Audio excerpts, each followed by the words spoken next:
circuits using metallic wire, electrons constitute the flow of charges. However, electrons were not known at the time when the phenomena of the electricity was first observed. हाँ, आजकल कहते हैं, अब तो हमें पता है इलेक्ट्रिसिटी के बारे में, तो हम कहते हैं कि ये जो करंट फ्लो होता है या जो चार्ज है, it depends upon the flow of the electron. कहते हैं ये इलेक्ट्रॉन का फ्लो ही है जिसको हम करंट कहते हैं या चार्ज कहते हैं.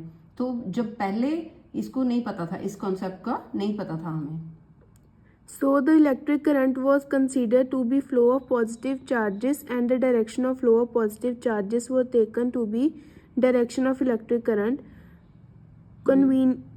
Conventionally, is an electric current.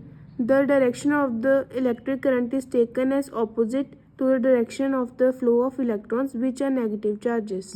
तो नेगेटिव चार्ज किसको कहते हैं कि अगर ऑपोजिट डायरेक्शन में फ्लो ऑफ इलेक्ट्रॉन हो रही है तो उसको नेगेटिव कहते हैं. ठीक है, टर्न द पेज.